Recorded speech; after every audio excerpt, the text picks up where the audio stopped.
Venus की जलती दुनिया, मंगल की रूह जमा देने वाली ठंड और जुपिटर के तेज तूफान। क्या ब्रह्मांड में कोई ऐसा ग्रह है जहां तीनों खतरनाक कंडीशंस एक साथ हो और उसके बावजूद भी जीवन मौजूद हो? तो देखो, अभी का तो पता नहीं, पर आने वाले कुछ 100 सालों में सोलर सिस्टम में एक ऐसा ग्रह शामिल होने वाला है और वो कोई और नहीं बल्कि हमारी खुद की पृथ्वी ही है। एक ऐसी दुनिया जहां ना खेती के लिए जमीन है और ना इंसानों के रहने लायक एनवायरनमेंट। तो हाल ही में आइसलैंड की सरकार ने एक क्लाइमेट वार्निंग जारी की है। रीजन है AMOC। और सिर्फ आइसलैंड ही नहीं बल्कि इसे लेकर दुनिया की हर कंट्री इस समय अलर्ट मोड पर है, इंक्लूडिंग इंडिया, क्योंकि हमारी पृथ्वी पर होने वाला AMOC प्रोसेस रुकने वाला है और वैज्ञानिक वार्न कर रहे हैं कि आने वाले समय में इसके काफी खतरनाक परिणाम इंसानियत को देखने पड़ सकते हैं। जैसे कि पृथ्वी के कुछ हिस्सों में एक लंबी आइस एज शुरू हो जाएगी, तो कुछ हिस्सों में शरीर को जला देने वाली गर्मी पड़ेगी, जबकि कुछ हिस्सों में तेज बारिश और तूफान इतने स्ट्रांग होंगे कि वहां इंसानों का रहना काफी मुश्किल हो जाएगा। क्योंकि जो होने वाला है ना, वो किसी मिथ, थियरी या इमेजिनेशन का हिस्सा नहीं है, वो एक ऐसी रियलिटी है जो हमें आने वाले समय में फेस करनी है। पर आखिर ये AMOC है क्या और क्यों इसके रुकने से हमारे ग्रह का एनवायरनमेंट इतना ड्रास्टिकली चेंज हो जाएगा? और सबसे इंपॉर्टेंट सवाल, क्या इस खतरनाक बदलाव को हम इंसान झेल पाएंगे? वेल, आज की इस वीडियो में हम इसी के ऊपर बात करने वाले हैं। सो हेलो गाइस, मैं हूं कौशिक और चलिए शुरू करते हैं एक और नए एपिसोड को।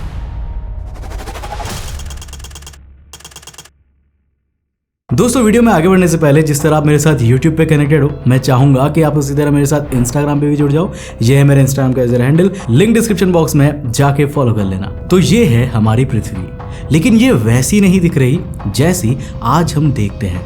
कुछ तो गलत है, राइट? सैटेलाइट व्यू से इस ग्रह का अपर हिस्सा अब सिर्फ एक मोटी सफेद चादर जैसा लगता है। जहां आज यूरोप, रशिया और नॉर्थ अमेरिका मौजूद है, वहां अब सिर्फ जमी हुई बर्फ है, इतनी ठोस कि महासागर भी अब सॉलिड आइस स्लैब्स की तरह जम चुके हैं। हवा हमेशा बर्फीली है, तापमान लगातार -30 डिग्री सेल्सियस या उससे भी नीचे रहता है और इंसान यहाँ सरवाइव कर ही नहीं सकते। ये एक फ्रोजन वेस्ट लैंड बन चुका है। लेकिन अगर हम पृथ्वी के साउथ हिस्से की तरफ देखें तो नज़ारा बिल्कुल उल्टा है। वहाँ सब कुछ आग जैसा जल रहा है। जमीन इतनी गर्म है कि पानी उबलने लगता है, मिट्टी कांच जैसी कठोर हो चुकी है और एनवायरनमेंट इतना टॉक्सिक और गर्म है कि किसी भी जीवित चीज का सरवाइव करना असंभव है। ना पेड़, ना घास, ना खेत, सिर्फ सूखी जलती धरती। लेकिन असली डर इन दोनों एक्सट्रीम्स में नहीं बल्कि इनके बीच उस पतली सी डार्क बेल्ट में है, जहां अभी आपको बारिश और बादलों का एक गहरा क्षेत्र दिख रहा है। ये रीजन पहली नजर में नॉर्मल लगता है, लेकिन यही वो हिस्सा है जहां लगातार नॉन स्टॉप बारिश हो रही है। इतनी भारी बारिश कि शहर, गांव, यहां तक कि पूरे देश पानी में दफन हो चुके हैं। साइक्लोन्स और वायलेंट विंड्स इस जगह को हर घंटे तोड़ रहे हैं। जिन लोगों ने पहली बार इस बरसात को झेला, वो हवा की स्पीड और पानी की ताकत दोनों से खत्म हो गए। और यही कारण है कि स्पेस से पृथ्वी अब 3 अलग अलग वर्ल्ड्स की तरह दिखती है। उत्तरी ध्रुव आइस एज वाला बर्फ का रेगिस्तान बना है, दक्षिणी ध्रुव जलती धरती का नर्क और बीच में बाढ़ से डूबा हुआ केओस। वैज्ञानिक इसे हमारी फ्यूचर अर्थ कह रहे हैं, लेकिन सवाल है कि ये कब होगा?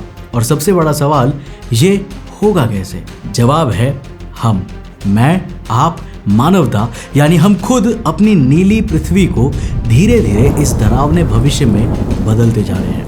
पर कैसे? तो इसके लिए हमें नीचे चल रहे एक हिडन प्रोसेस को समझना होगा, जिसे AMOC कहा जाता है, यानी अटलांटिक मेरिडियनल ओवरटर्निंग सर्कुलेशन। इसे एक इनविजिबल ओशन कन्वेयर बेल्ट की तरह समझो, क्योंकि इस प्रोसेस में समुद्र के इक्वेटर से गर्म पानी सरफेस पर नॉर्थ की तरफ जाता है और वहां पहुंचकर टेम्परेचर ठंडा होने से उसकी डेंसिटी बढ़ती है और वो पानी नीचे सिंक करता है। फिर ओशन की डेप्थ में वो वापस साउथ की ओर रिटर्न करता है। यही साइकिल पृथ्वी का टेम्परेचर बैलेंस रखता है और क्लाइमेट को स्टेबल बनाती है और इसी को AMOC कहा जाता है। लेकिन ये बैलेंस अब टूट रहा है। अचानक अब पोलर रीजन्स पहले कभी ना देखी गई स्पीड से गर्म हो रहे हैं। पहले यहाँ की सतह सफेद बर्फ से भरी थी जो सनलाइट रिफ्लेक्ट करती थी, लेकिन जैसे जैसे बर्फ पिघलने लगी नीचे की डार्क जमीन और ओशन वाटर एक्सपोज्ड होने लगे। ये सरफेसेस सनलाइट को एब्जॉर्ब करते हैं जिससे टेम्परेचर और बढ़ता है। टेम्परेचर बढ़ने से मेल्टिंग और तेज हो जाती है।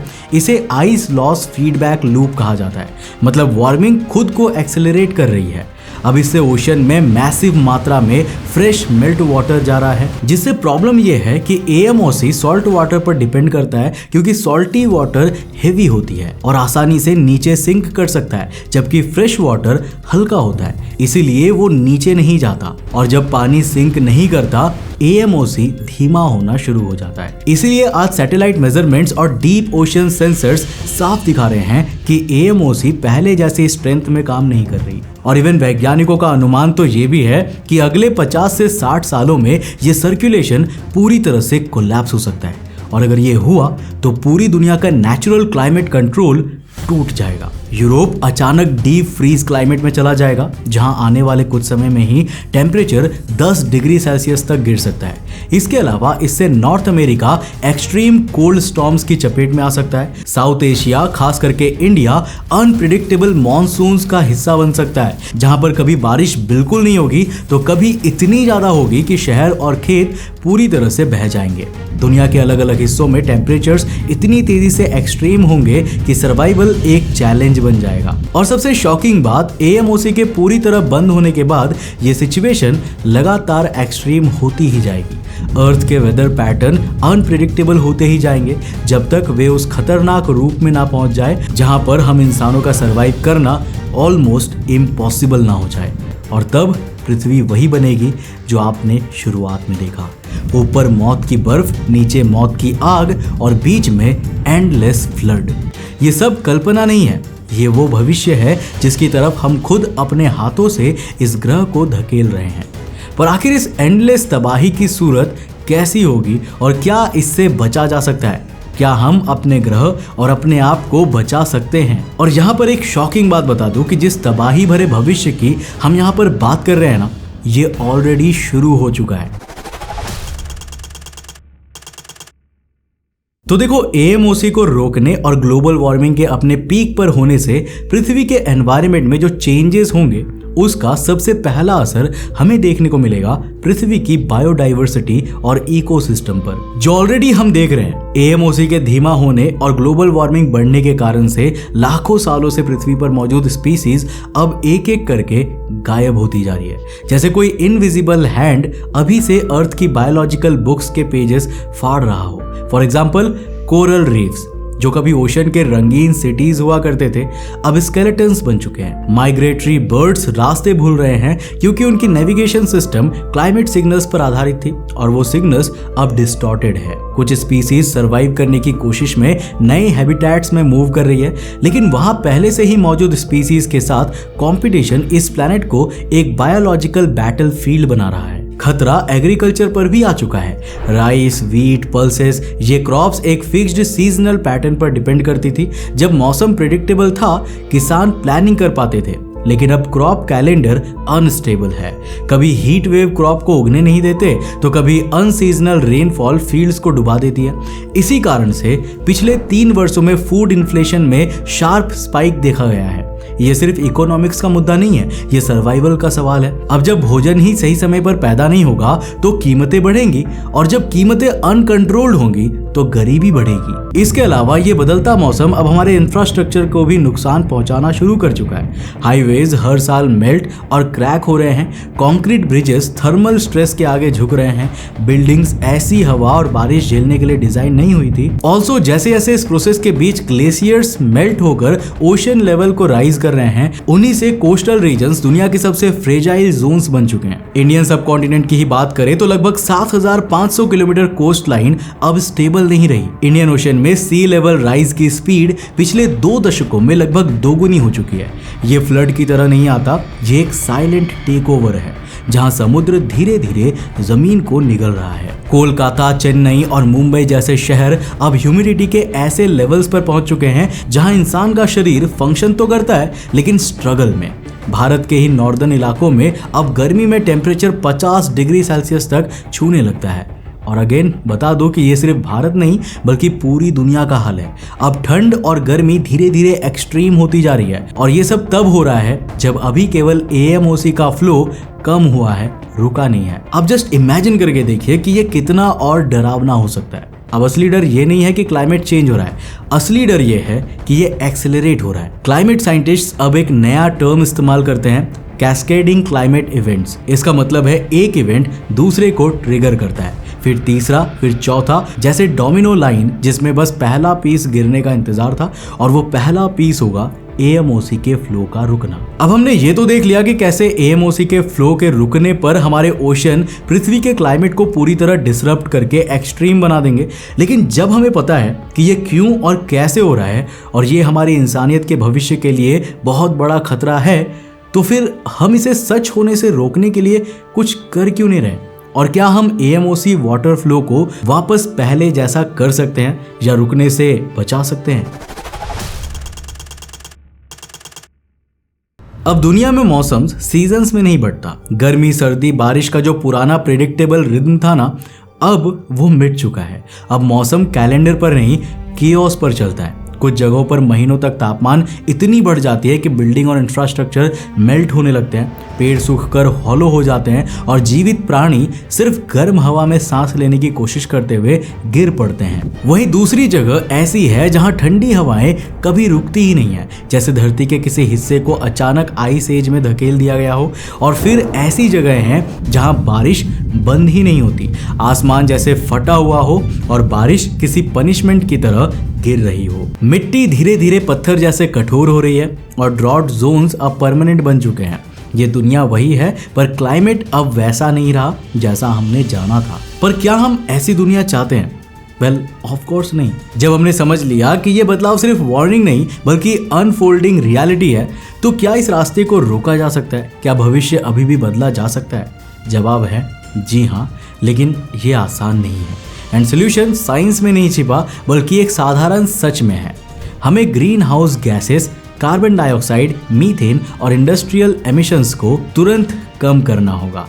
पर समस्या ये नहीं है कि समाधान मुश्किल है, समस्या ये है कि हम इसे करने से बच रहे हैं, डीले कर रहे हैं और उम्मीद कर रहे हैं कि शायद किसी दिन पृथ्वी खुद ब खुद ठीक हो जाएगी, जो कि कभी नहीं होने वाला, क्योंकि इससे कंडीशन और खराब ही होते जाएंगे जब तक ये सुंदर ग्रह इंसानियत के लिए वीनस या मार्स की तरह एक लिविंग हेल ना बन जाए। अब यहाँ पर ना एक नया सवाल सामने आता है, अगर इस बदलाव को रोकना मुश्किल है तो क्या इंसान इस नई पृथ्वी के साथ सरवाइव कर सकता है?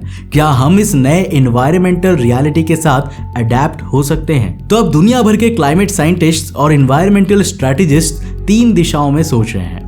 पहला रास्ता है एडेप्टेशन, दुनिया को बदलते देख खुद को बदलना, मतलब ऐसे शहर, ऐसे घर और ऐसे सिस्टम्स बनाना जो एक्सट्रीम टेम्परेचर्स, सी लेवल राइज और अनप्रिडिक्टेबल क्लाइमेट को सहन कर सके। दूसरा रास्ता है स्टेबलाइजेशन, एक ऐसी ग्लोबल कोशिश जिसमें इकोसिस्टम कोलैप्स को स्लो किया जाए, फॉरेस्ट को बचाया जाए और ओशियंस को फिर से स्टेबलाइज किया जाए ताकि प्लैनेटरी फंक्शंस मशीन की तरह ब्रेक डाउन ना हो। तीसरा रास्ता है रेस्टोरेशन, एक एम्बिशियस प्लान जिसमें जियो इंजीनियरिंग, कार्बन कैप्चर सिस्टम और लार्ज स्केल रीवाइल्डिंग जैसे प्रोजेक्ट्स के जरिए पृथ्वी को उसके पिछले संतुलन की ओर वापस लाया जाए। ये रास्ता साइंस फिक्शन जैसा लगता है, लेकिन इसी पर सबसे ज्यादा रिसर्च हो रही है। लेकिन इन तीनों में से कौन सा रास्ता भविष्य को बचाएगा? इसका जवाब आज किसी भी वैज्ञानिक, किसी गवर्नमेंट या किसी ग्लोबल संस्था के पास नहीं है। पूरी दुनिया एक ऐसे मोड़ पर खड़ी है जहां अनसर्टेनिटी और होप दोनों साथ साथ चल रहे हैं। कुछ जगहों पर लोग नए फार्मिंग सिस्टम्स डेवलप कर रहे हैं, हीट रेजिस्टेंट क्रॉप्स उगा रहे हैं और आर्टिफिशियल रीफ्स बनाकर मरीन लाइफ को रिस्टोर करने की कोशिश कर रहे हैं। वहीं पर दूसरी तरफ कुछ देश क्लाइमेट माइग्रेशन, रिसोर्स वॉर और कोलैप्सिंग कोस्ट लाइंस से गुजर रहे हैं। धरती अब हमें वो सच्चाई धीरे धीरे समझा रही है जिसे इंसानों ने हमेशा नजरअंदाज किया, और वो सच्ची है कि हम इस ग्रह के मालिक नहीं हैं, हम उसके साथ एक फ्रेजाइल बैलेंस में सरवाइव करते हैं। हमने ये बैलेंस तोड़ा और अब ये ग्रह खुद को फिर से रीसेट कर रहा है। इस रीसेट में एक सवाल बचा है, क्या इंसानों के लिए इस नई पृथ्वी में अभी भी जगह होगी, या फिर हम सिर्फ एक और एक्सटिंक्ट स्पीसीज बनकर अगले जियोलॉजिकल फॉसिल लेयर में दर्ज हो जाएंगे। भविष्य दो दरवाजों की तरह है, एक दरवाजे के पीछे केओस है और दूसरा दरवाजा सर्वाइवल का मौका देता है। फर्क सिर्फ इतना है कि ये दरवाजा नेचर नहीं खोलेगी, इसे हमें खुद खोलना होगा। अब फैसला इस बात पर नहीं है कि पृथ्वी सरवाइव करेगी या नहीं, वो तो सरवाइव करेगी। सवाल ये है कि क्या हम उसके साथ सरवाइव करेंगे या फिर इस खूबसूरत ग्रह पर हमारा अध्याय धीरे धीरे खत्म हो जाएगा। वेल, आपको क्या लगता है, मैं आपसे जानना चाहूंगा। आप अपनी राय मुझे कमेंट सेक्शन में लिखकर जरूर बताना। अगर वीडियो पसंद आया और कुछ नया सीखने को मिला तो इस वीडियो को लाइक करने के साथ साथ अपने दोस्तों के साथ जरूर शेयर करना। अगर आप नए उस चैनल पे तो इस चैनल को सब्सक्राइब करने के साथ साथ नोटिफिकेशन बेल ऑन कर देना। और अगर आपको ये वीडियो पसंद आया ना तो मैं आपको रिकमेंड करूंगा कि आप अगली वीडियो इसे जाकर जरूर देखना, जिसमें हमने बात किया है रशिया के एक ऐसे डेडली वेपन के बारे में जिसमें कि अगर रशिया में कभी भी कोई आंच आती है तो वो पूरी पृथ्वी को खत्म कर सकती है, जिसे द डेड हैंड सिस्टम कहा जाता है। लेकिन आखिर ये क्या है और इसे बनाया क्यों गया है, जानने के लिए इस वीडियो को जाकर देखना बहुत इंटरेस्टिंग है। मैं मिलता हूं आपको नेक्स्ट एपिसोड के साथ, तब तक के लिए बाय, जय हिंद।